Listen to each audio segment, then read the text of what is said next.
Well, well, well. You know what time it is, and you know why we're here. It's another episode of Hog HQ, sponsored to you by Hog Sports. Dollar DP. This is Matt, and this is Adam over there. Yep, he's working on something right now. I'm So, good. you good? Okay. Yeah, I'm good. So look, we know why we here. Yesterday was the sixth straight. Was the sixth straight? One, two. Yes, Yeah. Mm-hmm. six straight loss. All right. It started with BYU, 38-31 loss at home. Then we went on a whole spree of being on the road. LSU, we lost 31-34. A&M, that was 22-34. Mississippi State, 20-27. Alabama, 21-24. And of course, yesterday was 7-3. 7-3. So that's six straight losses. And with that being said, we've all heard the news, and now we're here to speak on it. It looks like Dan Enos has been relieved of his duties as offensive coordinator, and it looks like Mr. Kenny Guyton, the wide receiver coach, is going to be taking over as the interim OC. And that's why I have my visor on today. Let me just say that. Let me let Shout, me cut let me cut you off real quick, and let's congratulate first okay.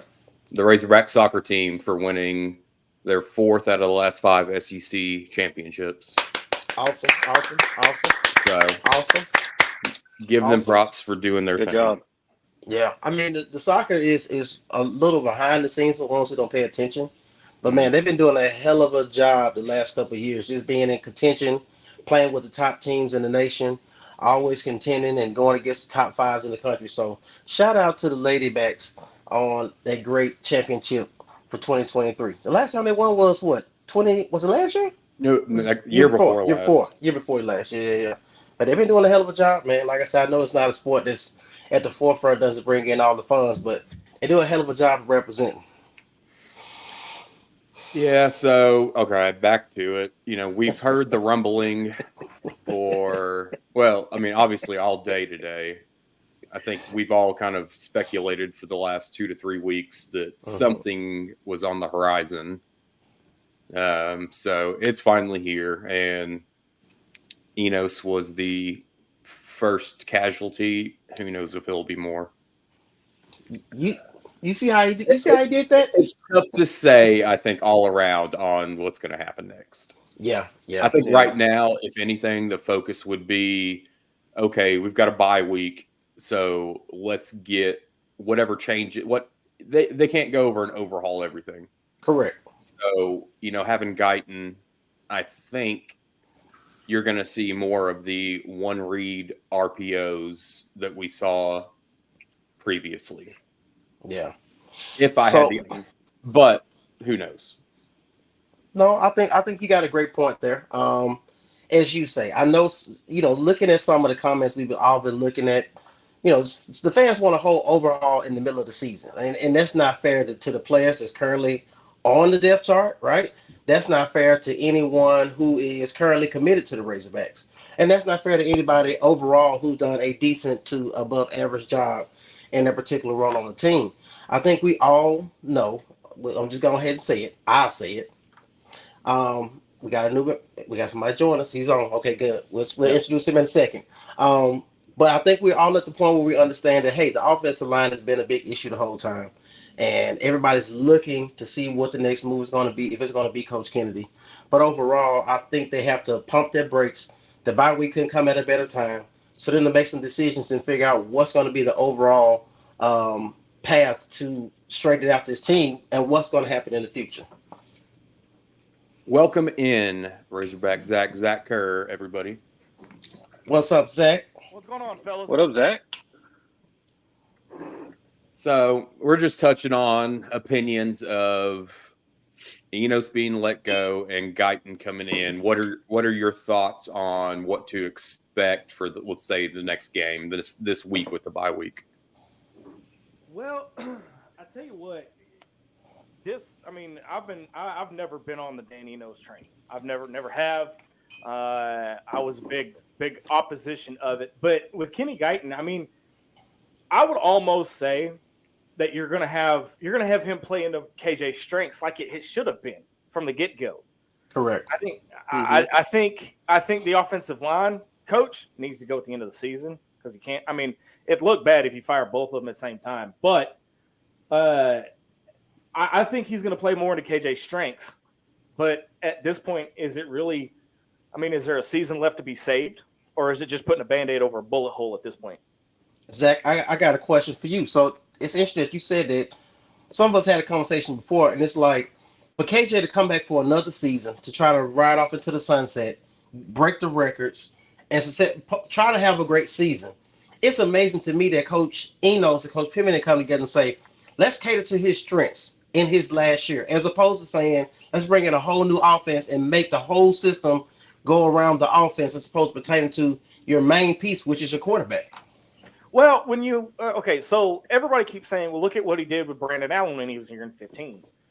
How many times was Brandon Allen sacked that year? Okay. Not only that, Brandon Allen was already a pocket passer. And KJ is not that. KJ is a dual threat mobile quarterback. He's not one that's going to sit in the pocket, and he can't. If he goes through his progressions and nobody's there, he takes off. Absolutely. And it almost looked like he was handcuffed so far, 7 games. Mm-hmm.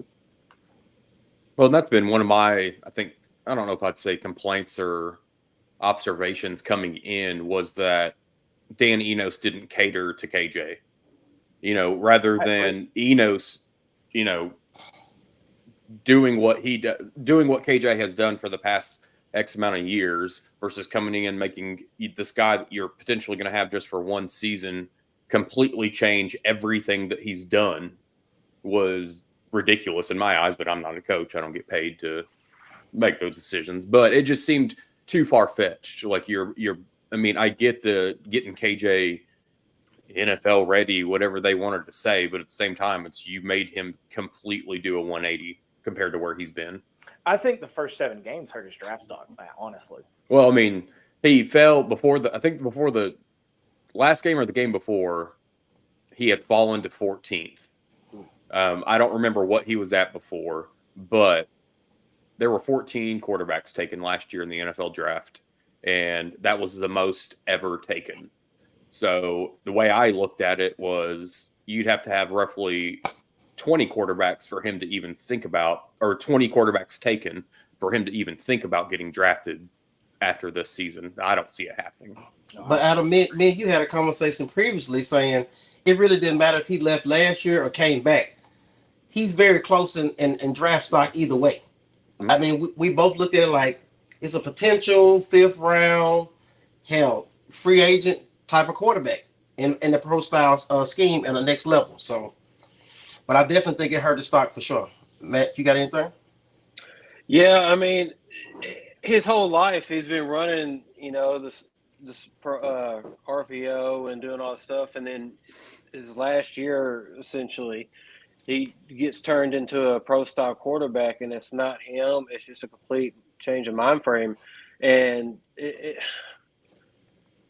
was. They had good intentions, but it probably wasn't the smartest decision, as hindsight shows. I don't know if KJ is going to go to the NFL now with the way the season's gone and how it's kind of shown holes in him and being more inaccurate, slower to read the field. He's got a lot more question marks around him now, I would say, given what has been put on film, regardless of the situation or behind the scenes or what's going on. But what is on film has not been that good this year. Hey, Zach, real quick, I'm looking at some of these comments in here, and one of the comments said he doesn't have the O-line Brandon Allen had as well. Correct. Arkansas football has always been built around running the ball. The quarterback was the game manager and makes plays when needed. It's a great comment. 100% agree with that comment. But let me ask you guys something real quick and get you guys' take. As most of you guys know, I host Inside The Hawg Pen, and MC and I have had this conversation several times. We pump you guys every chance we get on our show. Everybody keeps talking about KJ's records. Oh, he's breaking records. Oh, he's breaking records. The records don't mean anything. What are you guys' opinion? Do the records mean anything if you go 3-9? No. Everybody says everybody's comparing this to the 98 season of how great it was, but it was overshadowed by the Sterner fumble. Correct. This whole, I mean, you could see it whenever the record started falling and we were in the beginnings of this losing streak, that the records don't mean shit. Mm-hmm. Plain and simple. You're coming out and, I mean, you could break every record in the world, but guess what? You had we'll just say 3-9 season, a 2-10 season, whatever it's going to be. So, yeah, I know. Getting some, but no, you can break every record in the world, but the way you go out with that overall record on your season overshadows it. Absolutely. I'm looking at. Go ahead, Zach. What you got? I just had a quick. Does KJ have another year? I've been hearing that he does. Yes. And I'm wondering if there's a chance it's with someone else. That's the big question. Yeah. I've heard, and of course, Matt, you obviously know more than I do. I've heard rumblings of TCU or Ole Miss. Oh, I heard Bama thrown out there. Hey, the only thing I'll say about Bama is, because this question actually got brought up in a conversation I had yesterday, which I know Milroe's passing yards aren't up there because he's actually behind KJ, but Milroe's got a better arm. So I don't see the benefit in Alabama if they were to switch to KJ. Okay. I'll give you that, and I agree with you on that. You know, I think one of the questions that I've heard in the local media was about we don't really know what we have on the field. We don't even know if we have a great coordinator, used to be, because there's no blocking. And it's always the what if factor. What if KJ played behind the Alabama offensive line? What if he played behind the Ole Miss line, a TCU line? You don't know. And we've seen him be great. We've seen him do KJ things. We've seen him be Superman in Jerry's house. Like, we've seen him do a lot of things. I think he has the potential to do it. But I also say this, the same thing that Caleb Williams said. You're going to make more money staying in college than you would in the NFL. So it may be his best interest to go somewhere else in his final year and just see what he can do. And he could be pissed off enough and like whoever they bring in that he stays. I just think it's far-fetched. I agree. I think he comes back as a redemption. If he comes back, it would be for redemption. And if he does do it for redemption, it has to be somebody that he trusts. Because you got to think about it. This young man, we don't know, and like I'm sure we do know, but we can't say out loud what type of injuries or nagging injuries he's dealing with, right? So to deal with that this year and then think about it potentially coming back and potentially dealing with it again, unless you get some hell of a transfer portal offensive lineman or some 5-star freshmen that's some impact players. Well, let's go back to this recruit talk for a second. Okay. Because we discussed this heavily in the game day thread yesterday in the group. Look at the 4-star recruits that we got on that offensive line right now. Right. A lot. I think it goes back to coaching, because we have a line full of highly higher rated 4-star recruits, and they're not doing anything. When you get knocked on your ass by a safety for A&M, that's half your size. Yeah, you seen that. There's a problem. I mean, we saw it in the who was it? The Kent State game. Then we saw it in the BYU game of our linemen getting stood up and pushed back. Yeah, I think you said something about the fact that their pad level is so high. They just stand up and then lean on people. Texting. Absolutely. They stand straight up, especially on that 4th and 1 play yesterday. They basically stood straight up, and you're not going to get any push or any movement doing that. You got to get under them. And even in high school, we always taught the low man wins. Mm-hmm. So you got to keep that pad level low where you can drive those guys and get that push behind those quads and hams and go ahead and get that push and change the line of scrimmage. Mm-hmm. And then I know we were talking about this earlier, DP. Somebody, Marcus says in here, MC, what does Guyton bring to the table as a play caller? And we were discussing this before the show because Guyton has never called plays before. And somebody else mentioned Jimmy Smith in here. He has our running backs coach. He has called plays before. So what do you think? I mean, I personally don't know what the reasoning would be other than maybe Guyton was closer to Bryles when it came to schemes. I went and looked at, once I seen this information pop up, I went online and did some research. And I'm talking about kindergarten from high school to watching him as a backup coming to a starting role at Ohio State and his preview and coaching stops. Everything lines up to say it's going to be an RPO spread up tempo offense, which we've seen previously with Browse. Nobody's calling for all the trick plays, but what we do know is, hell, even the announcer and the commentator talked about this on Saturday. The damn spacing. Y'all standing next to each other. How the hell can you go through your progression when you're looking at one receiver and he's 2 feet away from the other guy? So maybe we go back to spreading these guys out, quick passing game, because the offensive line is what? Trash. So with that being said, maybe we go to that look. Maybe he gets these guys the ball and just let them make plays. Well, the issue with the quick passing plays, though, is just there's no separation. The little, I'm sorry, I hope I never see a little 2 to 3 yard wide receiver bubble screen ever again in my life. Well, 90% of the bubble screens are for 2 yard, 3 yard losses. Yeah. It's getting ridiculous. And I mean, and we've talked about here too, and everywhere else we've seen, for all the talk on these wide receivers and their speed, we haven't seen it. Oh, the 22 miles per hour crap. Yeah. That, the 4.4s, the 4.5s, it's just amazing to me that this is what they're noted as. Hey, these are their speeds. Where is it? Matt told me on the last show that was hype season. That was all fall camp. That's all type of talk that you do just to get the fans revved up about buying these tickets and showing up and filling up the stadium. Stirring the Kool-Aid. Absolutely. It's just like we saw back in, I think it was 2015 or 2016, when with the hype videos with the strength and conditioning coach, we put the squat bench on the 50-yard line in the stadium, and when the lights the one-legged squats, then we had broken feet. Yeah, and then when the lights go out, the freaks come out, or whatever the hell his little thing was. I mean, here we go again. So let me ask you this: we cannot get the running game going to save our life at all. Does that change now that Enos is gone, or does that fall squarely on the offensive line, and is that going to be the nail in the coffin for Cody Kennedy? I think it falls a lot of it on the offensive line.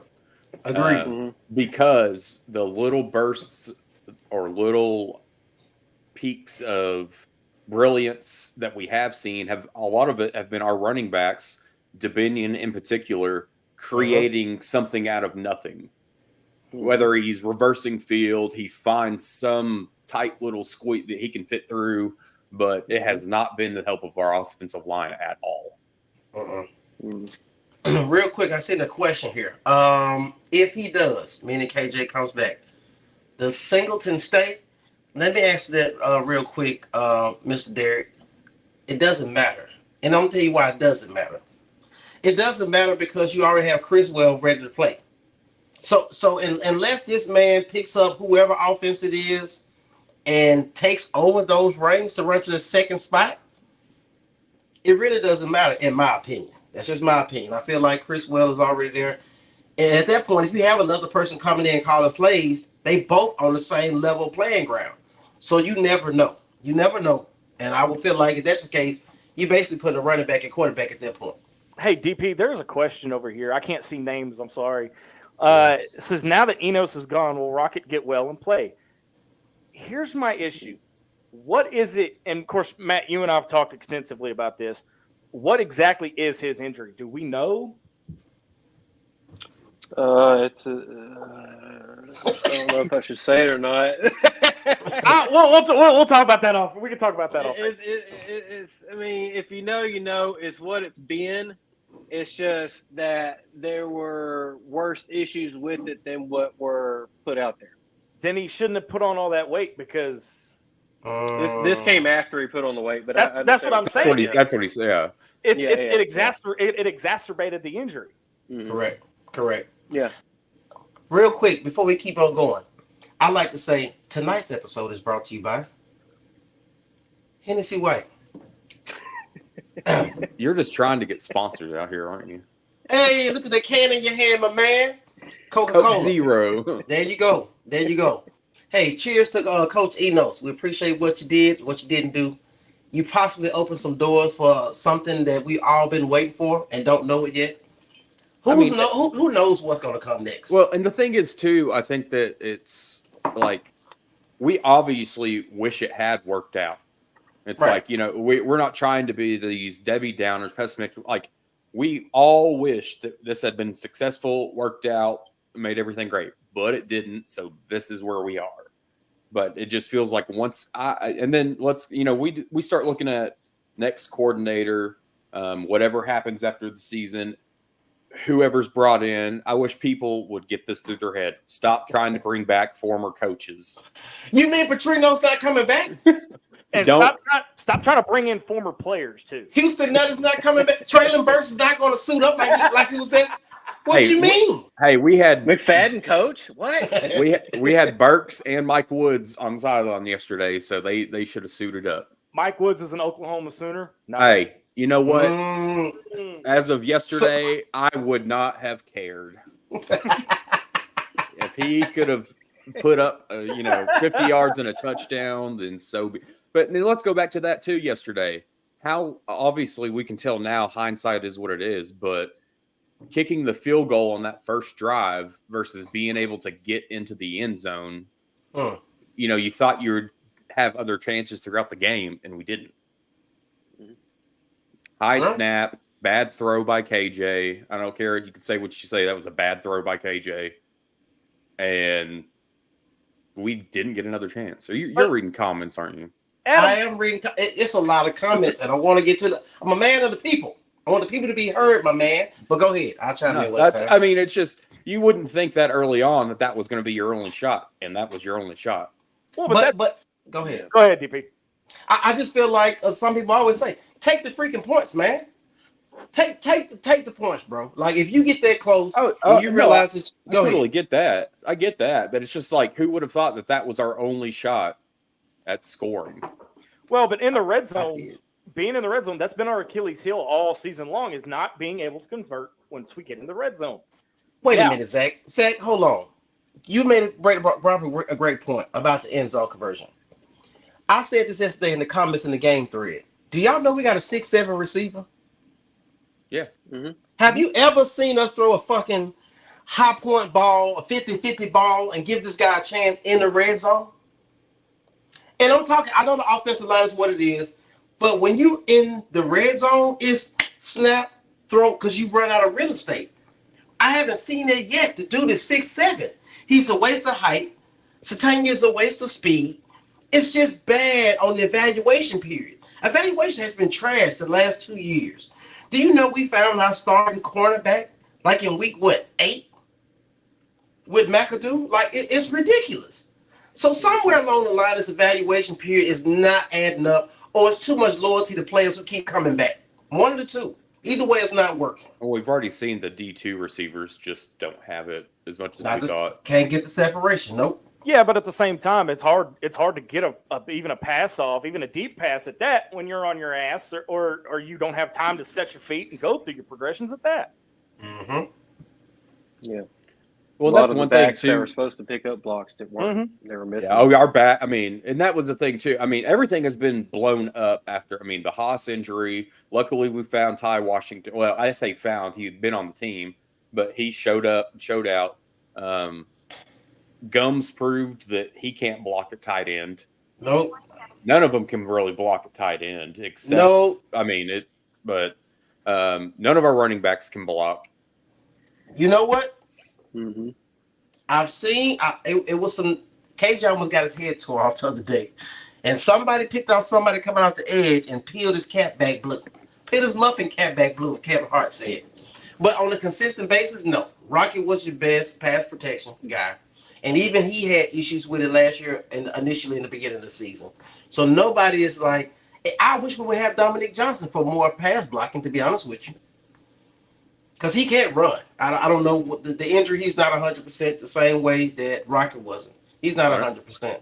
I think that's something we have to look at, too, coming at the end of the season, especially with running backs, is who stays and who goes because they're not all going to stay. I think it's going to be The it's going to be a Binion hiatus and at this Augusta point. stay. I would There you go. on it. Yeah. Which Augusta is who is one that I would want to like. He is next man up in my opinion. And if we can keep Braylon Russell from wherever out in Little Rock in the 24 class, I mean, it's just you hope these guys because I mean Jimmy Smith can recruit running backs. Hell yeah. I've had no issue. I haven't had really issues with Guyton.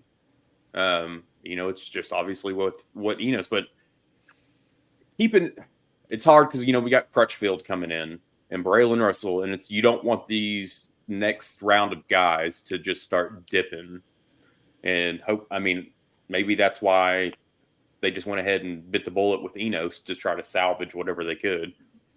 Got a question here. Is there a point where Chris Will gets a shot this season? No disrespect to KJ, but he's not KJ right now. He's couple more losses. Yeah, he's mentally shocked due to getting smoked every play. And I want to chime in real quick on that, Marcus. We got 4 games left? Mm-hmm. So isn't this a time where the true freshmen can play and still keep their red shirt?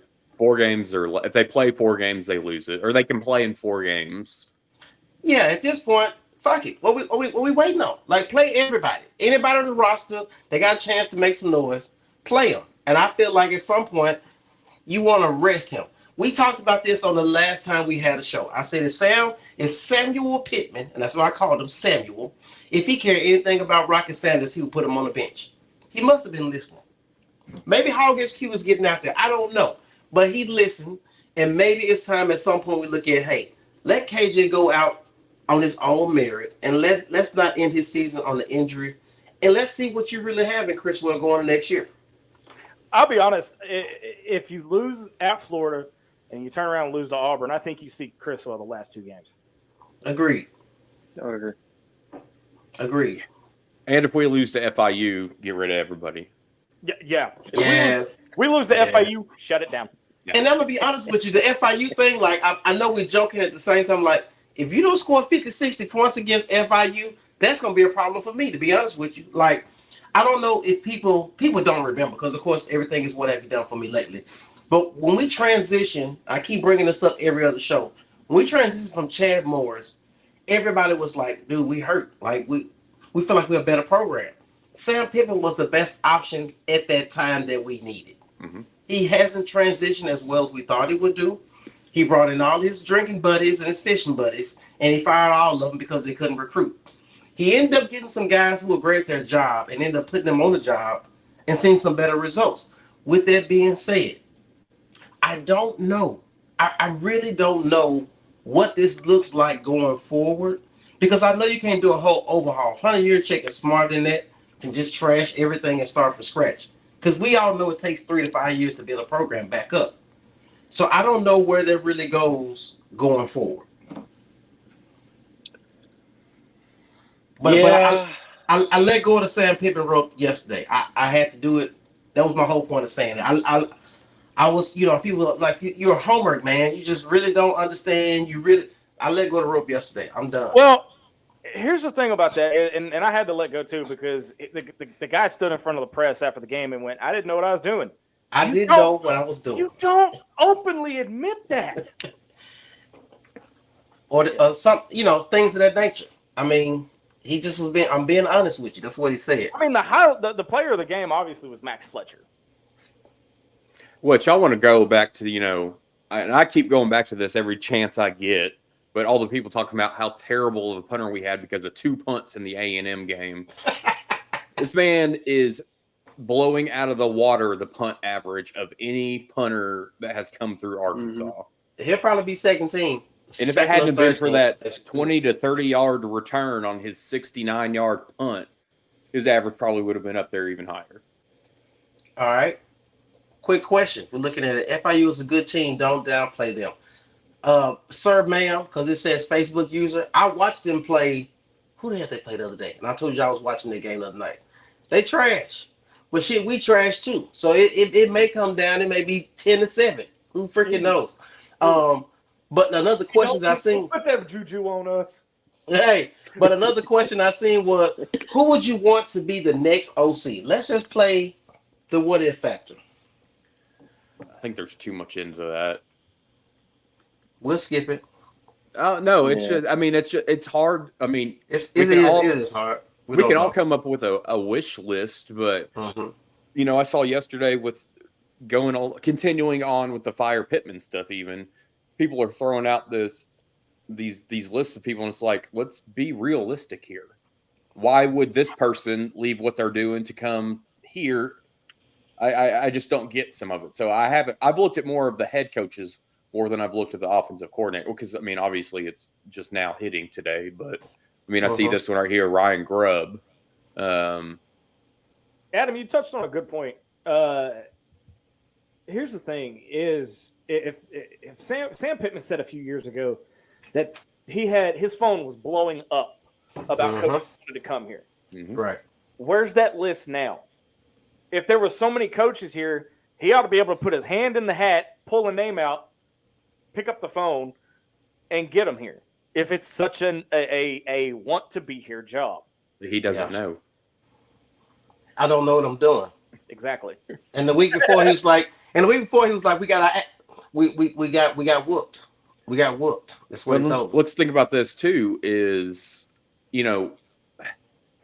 with what's happened from the outside looking in, how much with Barry Odom being the associate head coach when he was here, how much was he doing behind the scenes when it came to head coaching decisions? Coach They Pittman went told walking us every day. Thank Talking. you. So, Yeah, Thank they went on a morning walk every single day. and he was teaching him how to be a head coach on the fly.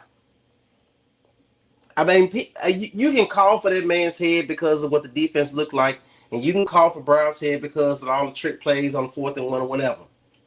But these guys have more experience than this man. He was just the CEO of the thing. And one thing I give Coach Pittman credit for, he allows his coordinators and coaches to do their job.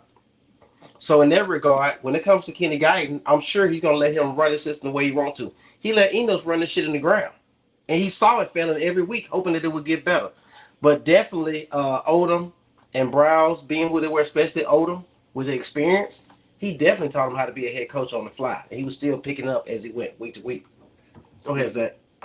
So, statistically speaking, KJ has better play, I guess you could say. He's been better when the offensive coordinator's been on the field. Bryles was on the field a lot. Why would Dan Enos be in the booth? I thought Pittman asked him to be in the booth, him and the D coordinator. Because it would make more sense to me to have the OC on the ground. Mm-hmm. And I don't remember, Matt, you could probably help me out here. I don't remember the last time an OC was in the booth at Arkansas. I mean, Gus was on the field. Joe Craddock was on the field. Well, was Enos under Bielema on the field or up in the booth, or is that just his deal? I think he was, because I think we had this talk back then as well at some point. Because, I mean, when you can't figure out what's going on with the offense or the defense, it's got to be the coordinator on the field or up there. And I see the advantages of both. Because if you're the coordinator, you want to be able to see the whole field. You can't see the whole field when you're on the field. But when you're on the field, you can get in your players' faces and communicate better. So there's advantages and disadvantages to both. So it depends on who else is on your staff and what their strengths are. Well, we've even heard with A&M that, Petrino's not going to come down to the field from the box unless he feels like he needs to be in the team's face and in his quarterback's ear. Mm-hmm. That's the only way that Petrino's going to come out of the box for A&M. Couple quick comments. Odom is 6-1 in UNLV. First time to vote eligible since 2013. Enos was the man in waiting. Won't be his call. Odom was Pitbull's right-hand man. We knew that. Petrino is in the booth now at Texas A&M. Paul Petrino called. Hold on. Enos was on the field under Bielema, and Nut OC was in the booth. Man, these comments, y'all really getting it in tonight. That's what I'm talking about. Love it. I can't leave out the people. Yeah, very appreciative. Absolutely. Yeah. Odom being 6-1, It's bittersweet, my man. I mean, when it's your time, it's your time. He did what he could do for us. It was a relationship deal, and now he's going on the green pastures to do his thing. I'm not mad at him, man. Eli Arkansas, Texas is 6-1. hey man, the hell with Revenge of the Nerd Part 5.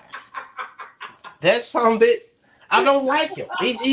He's such a square to me, dude. But If that I, don't make you sick, you know what I'm saying? At the same time, I'm looking like we look at this schedule preseason was like, okay, that's a win, possibly, and we was looking like we got to beat Missouri.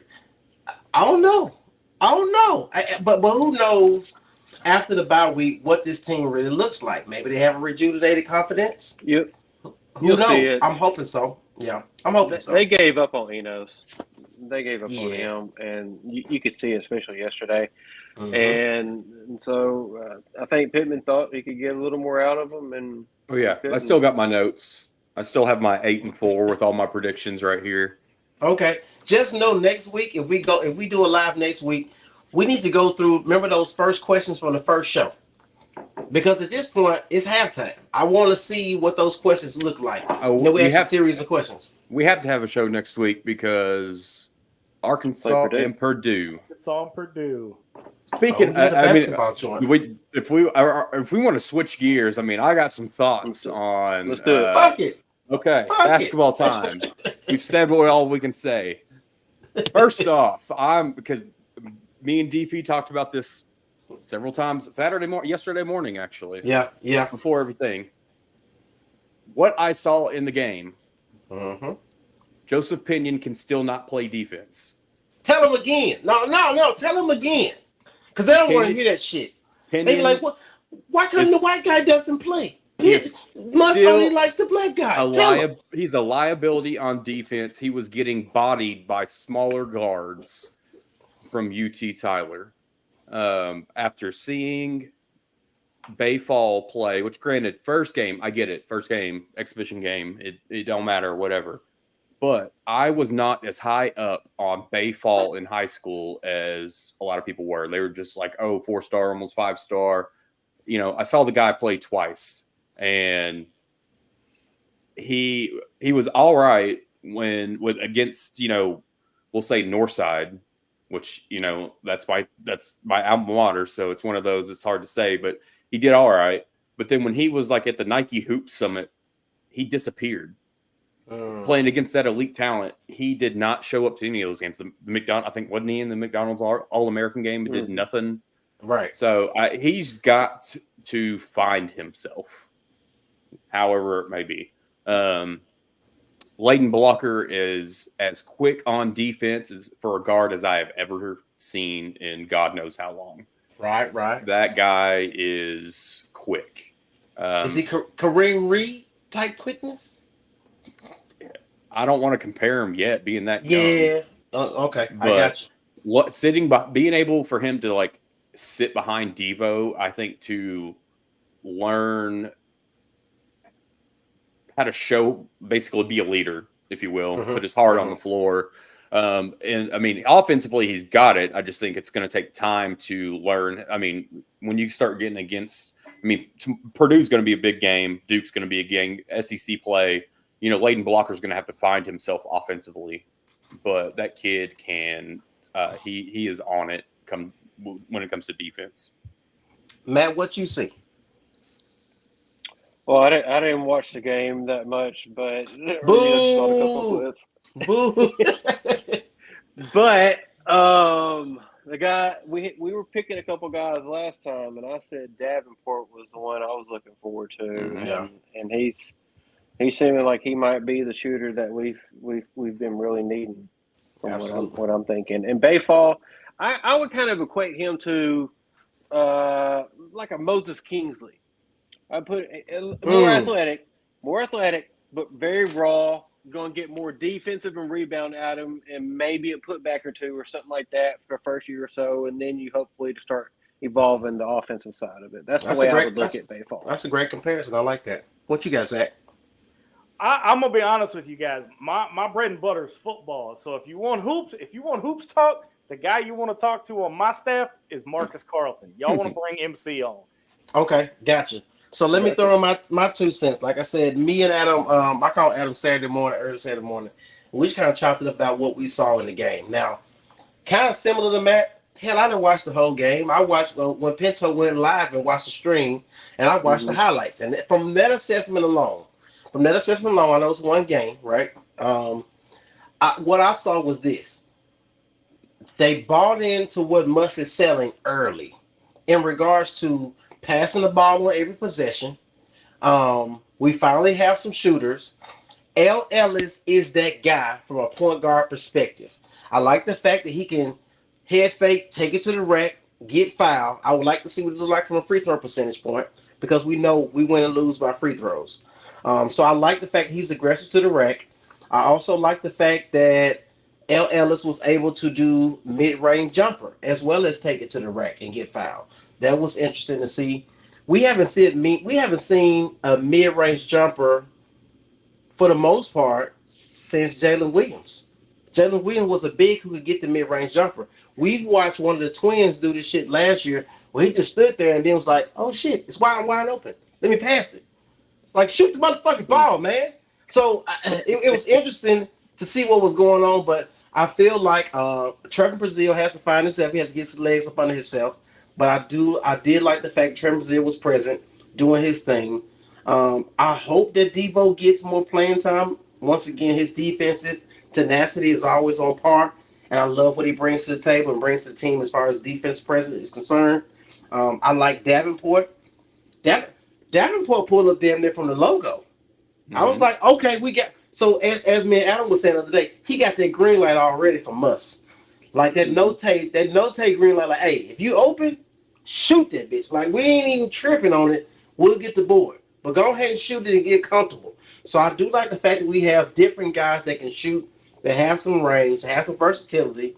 He loves the 6'6", 6'7" wing guys that can defend, that are positionless guys who can defend anybody.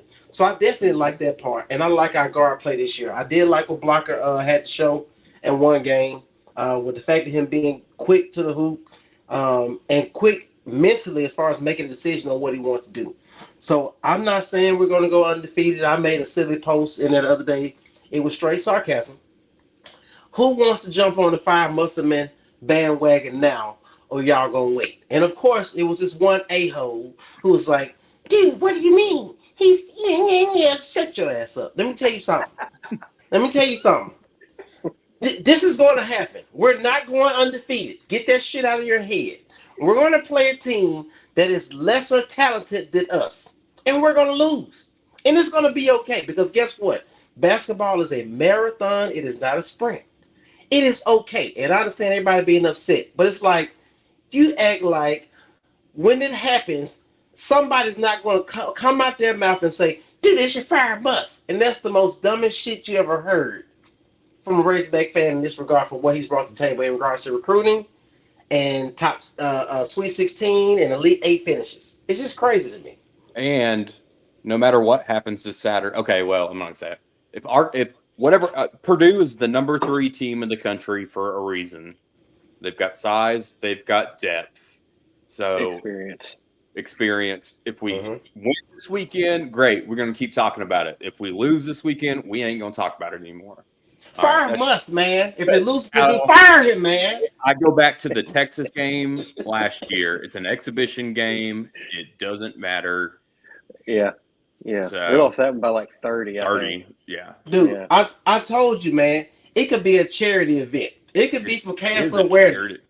Right. And somebody would still say some ignorant shit like, "Fire this man." I'm like, you are a fucking idiot. You haven't played a competitive sport since bingo with your old ass. It don't make no sense. People say the craziest things. And before, go ahead. Early on in the season, if you haven't figured it out by now, Muss is going to play most of the players, and they're going to be a different starting different five. Rotations, different, and then slowly, put it like this: the 28th next weekend we got Purdue. A month later, I think it's the 28th or 29th, we play Duke. Between that time, you're going to see a fluctuation of players playing and not, and then by the time you start getting to Duke, you're getting closer to conference, and you're going to start seeing a little more defined role and rotation of what he's looking for. And where can y'all find that TV and streaming schedule? No. Up in the featured section. It's posted for all y'all that ask every game day. Where can I watch? Where can I watch? Where can I watch the game, man? Then actually before Duke, we'll see a big test with the battle for Atlantis. You're right. Absolutely. Yep. Beginning or Thanksgiving break. Give you guys a little history on the series between Purdue and Arkansas. They've only played one time, November 11th, 2016, and Arkansas beat them 83-92. True story. I was there. Not really, but. What channel is the game on? What channel is the SEC game? Plus. What if you don't have ESPN. Plus? Is there any other options? Can they listen to it? ESPN, Pinto. Pinto 47. Yeah. Yes, Pinto. Yeah, I'm sure Pinto will go live, I'm sure, and stream it. That's possible. If you guys don't have Twitter, one thing I realized, that the Razorback community, what are you showing us, sir? I know there's not no bullshit Ravens score, so. Because the Steelers just won. But go ahead. Did they, I'm though? sorry. No. How many interceptions did Kenny Pickett throw? Sir. Wins and losses is where we live in, okay? I just like to point out my Cowboys have the week off. So nobody's talking about the Cowboys this week. Good, bad, or indifferent. Good, bad, or indifferent. People hate on the Cowboys so bad. But it's the fans. It's not the team. It's the fans. It's so unrealistic every year.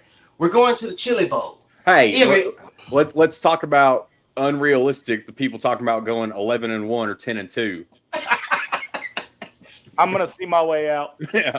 All right. I got to get out of here anyway. Yeah, it's about that time, guys. So Look, next weekend we'll be back. yeah, we'll be back next week. Zach, definitely appreciate you jumping in, chiming in. Thanks for having me on. Absolutely, Yes, sir. absolutely. So everybody who was watching today and all the comments that was going, greatly appreciate you guys, man. It was definitely a blessing to have you guys on and read your comments. Before we get up out of here, Matt, is there anything that you have to add? No. I don't think Cody Kennedy is going to get fired Don't do that. before the season ends. I believe he's that. Gotcha. Hey, All right, I'll give it. DP, just because I haven't showed you yet. I'm here to tell you right now, we don't care. Let me tell you. We don't care. Jerry. This I had type to of get in shit, this type of shit that got us in trouble last week, man. Look, the Steelers just won. The little black bird. I'm here to tell you right now, we don't care. Let me tell you. We don't care. Jerry. All right. Y'all have fun. Y'all have fun. We appreciate Later. you guys for showing up. We'll see you guys next week. It's Thank bye you, week. everybody. Purdue week basketball.